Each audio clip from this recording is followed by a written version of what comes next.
We are now over halfway into the 2024-2025 NBA season, and we've already had some great moments, some surprise teams, and it looks like it's shaping up to be a very good year. But instead of talking about this season, let's put on those nostalgia goggles and look back at the NBA 10 years ago. Do what NBA fans do best, romanticize the past. Yup.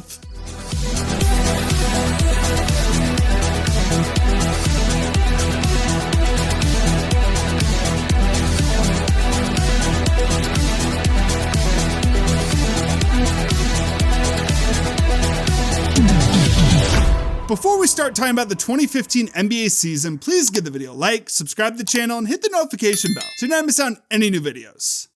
But first, a word from the sponsor of today's video, NBA 2K25 My Team Mobile. NBA All-Star Weekend in San Francisco is right around the corner, and if you're a 2K My Team fan, there's no better time to download NBA 2K25 My Team Mobile. My Team Mobile extends your console experience to your mobile devices with seamless connectivity, allowing you to manage and compete with your All-Star lineup from anywhere. Sync your progress across either Xbox or PlayStation, customize your lineup, access the auction house, and adjust your lineups on the go, and you can even work towards level 40 in both My Team and My Career with MTXP. So use the link in the description or the QR code on screen to download NBA 2K25 My Team Mobile. Once again, that's the link in the description or QR code on the screen to download My Team Mobile and get in on the action. And thank you again to 2K25 My Team Mobile for sponsoring today's video.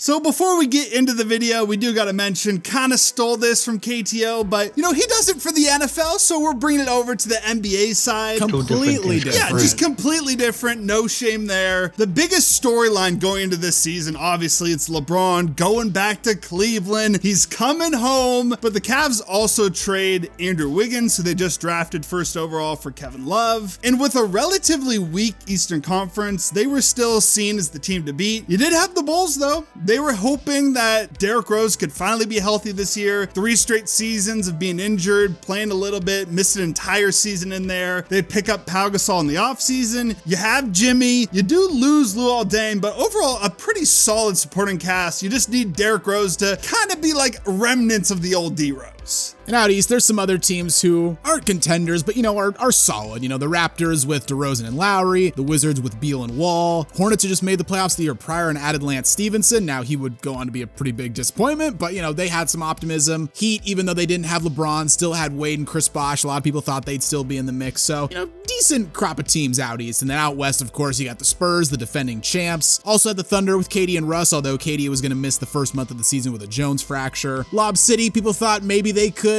finally put it all together, and then after them, you know, you had the Grizzlies who added Vince Carter, Mavericks added Chandler Parsons, Blazers added nobody. Yeah. But, you know, a couple other teams, also the Warriors and Rockets in that group, and it might sound a little disrespectful to put the Warriors in that group. Like, that's what they were prior to 2014-15. They were just kind of a decent Western Conference team. Yeah, that's what they were seen as going into this season. Starting off opening night, the Spurs get their rings. They take on the Dallas Mavericks at home. They win 101-100 to start off the season 1-0. And then the other national TV game was the Rockets traveling to LA to take on the Lakers. You had the Dwight Kobe thing. Rockets absolutely dominate them. The Lakers supporting cast around this time, just awful. Shout out Jeremy Lin, but not a lot there. And this was the game you reminded me Kobe and Dwight got in that little beef. Because it happened the year after Dwight left, because Kobe missed the entire prior season with an injury. Right. So they had to wait a year to get in each other's faces. Yeah, Dwight throwing those elbows at him. Kobe yelling, "You're soft," at you. Like, it was a good moment. That was a great moment. I loved it. A good moment in an awful game. Yeah. Couple nights later, though, LeBron would make his return debut at home against the Knicks in a game that the Cavs, in hindsight, bafflingly lost against the Knicks, who I'm pretty sure worst team in the league this year. I believe so, yeah. 17 wins, yeah. Only had 17 points himself, so, I mean, at the time, it wasn't like the worst thing in the world, because at the time, people still thought the Knicks were going to be pretty good. I mean, they won, what, 54 games the year prior? Conference semifinalists? That might have been 2 years prior. I'm not sure, but they were like, they were in the mix, yeah. In the mix, at least. And overall, the Cavs kind of struggled. They start out 8-7 by the end of November. Like, they had some early season issues they had to work through, which made sense. You have this new big three. The Raptors actually had the best start in the Eastern Conference. They were 13-4 through the end of November. And then out west, you had the Grizzlies and Warriors with the best starts. You have the Grizzlies at 15-2 and the Warriors with new head coach Steve Kerr just slightly behind at 14-2. That's the thing. Like, I know you are a Steve Kerr hater. I will like always defend him a little bit because he took a team that was like a middling Western Conference team and made them the best team in the NBA. NBA. Okay, he was great for the Warriors. Yes. Team USA kind of sucks. Yeah, Team USA kind of sucks. In December, the Warriors continued their incredible start to the season. They had a 16-game winning streak from the middle of November to mid-December. And after beating the Pelicans on December 14th, they improved to 21-2, best start in the NBA. Also on December 14th, Kobe hit a pair of free throws against the Timberwolves that moved him into the third all-time in scoring, passing his idol Michael Jordan. Also got a pretty big early season trade, which is pretty uncommon in the NBA, when Dallas acquired Rondo from the Celtics, sent out Brandon Wright, Jay Crowder, Jameer Nelson, and some picks to get him. So, the last vestige of that 2008 title team for the Celtics out the door. Awful trade for Dallas in hindsight, but we'll come back to that at the very end. So to round out the calendar year, it was still the Warriors leading the West, but only a game and a half behind them was our Portland Trailblazers. Have to get the mention in, and actually it makes sense this time. Like, they were a pretty good team this year. Dude, we covered it in the Dame retrospective, like 13-14 and 14-15. First half of the season, the Blazers were insane both years. Yeah, and then in the East, it was still Toronto in first, but the Atlanta Hawks kind of coming out of nowhere were quickly moving up the standings. On January 5th, you had Shumpert and J.R. Smith sent to the Cavs in a 4-team deal. Thunder also pick up Dion Waiters in this trade. And then a few days later, you had Trevor Booker. He hit that ridiculous shot against OKC. Not a game winner, didn't really have any lasting impact, but 0.2 seconds left on the shot clock, somehow flips it over his head. I was gonna say, more impressive than a lot of game winners. Yeah, it had to be mentioned at the very least. To have like the wherewithal and the IQ to even like attempt something like that. Also the guts, because if you try it and it doesn't work, you look like a doofus. Right, that's Shaq and a fool. Yeah.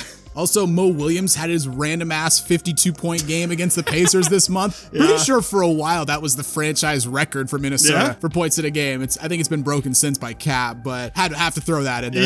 It's just one of those, like, what the 50-point games. Hassan Whiteside came onto the scene for the Miami Heat, had a 12-block game against the Bulls, and then a 16-point, 24-rebound game against the Mavericks in January. And then on January 23rd, we had NBA history. Clay drops 37 points in the third quarter against the Kings. Still to this day, the most points scored in one quarter by a player. Gonna be tough to beat that. That was ridiculous. I was gonna say, people like to talk about like what records in sports are unbreakable or not. I don't think this is unbreakable, but it's gonna be a while until we see this one broken. Yeah, Harden also had a game winner that night against the Suns. Harden, we talked about it recently in his video. Like, he was great this season, talked about as an MVP candidate, carried the Rockets when Dwight only played 41 games, and this was the start of his offensive explosion for the Rockets. This month, though, was really when we saw the Atlanta Hawks just take over the NBA. We have a video about this team if you want to learn more, but they were a perfect 17-0 in the month of January. 4 All-Stars, one of the biggest surprise teams we've ever seen. I remember, I don't know if it was like an article or a tweet or something I saw back in the day. It was some guy giving his predictions for the Eastern Conference standings, and he had Atlanta at number 1. I was just like,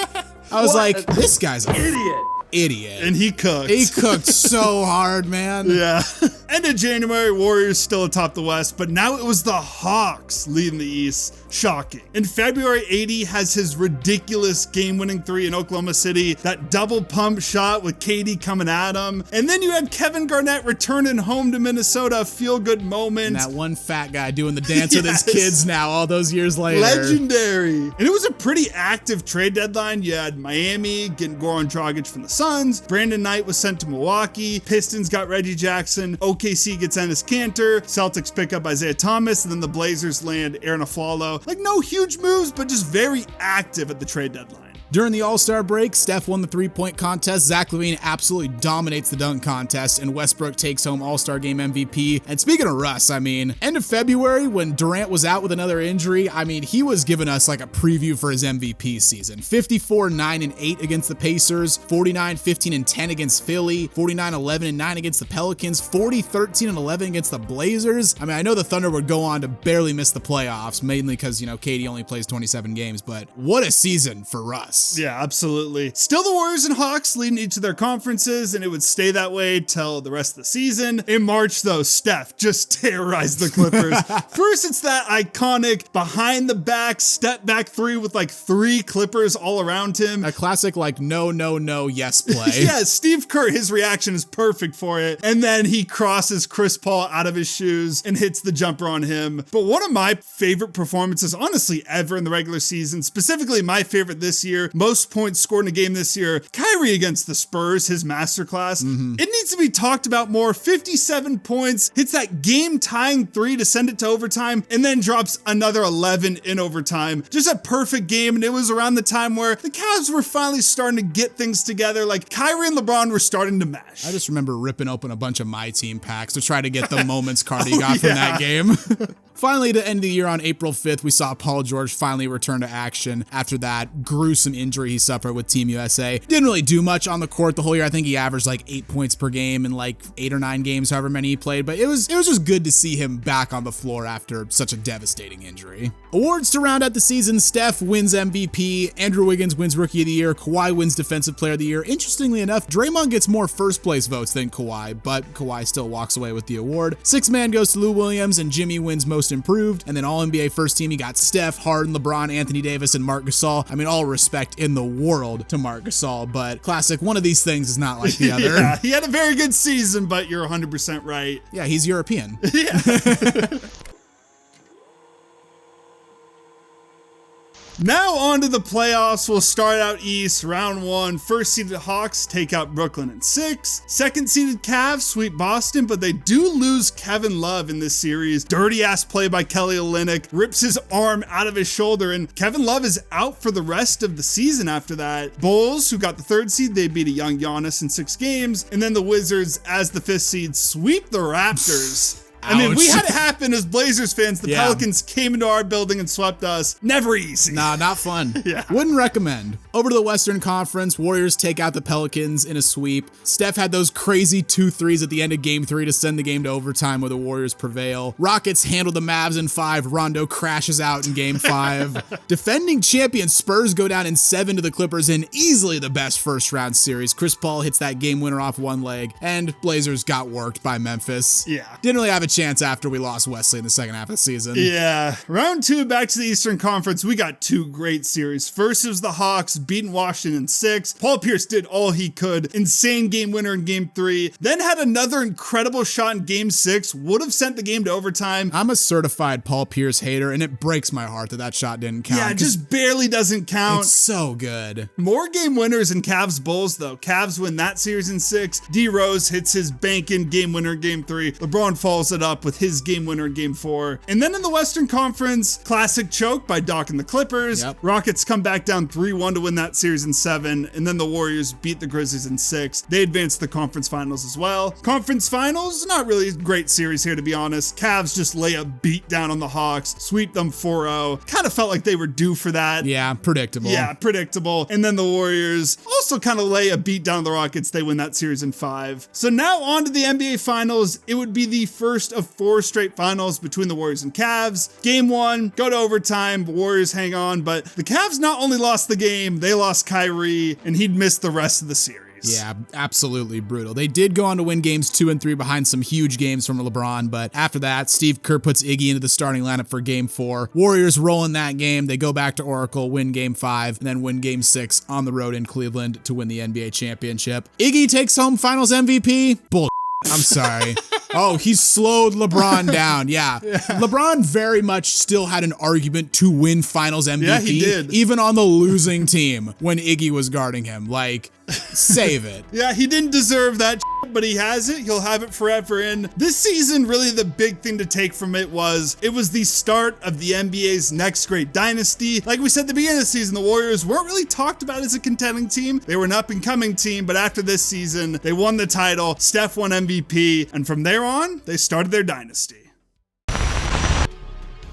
So what do you guys think about the 2015 NBA season? What's your favorite moment? Do you miss any players or things during this era? Let us know in the comments below. If you enjoyed the video, please consider giving it a like, and hey, while you're here, check out some of our other content as well. And don't forget to subscribe to Synthetic Sports.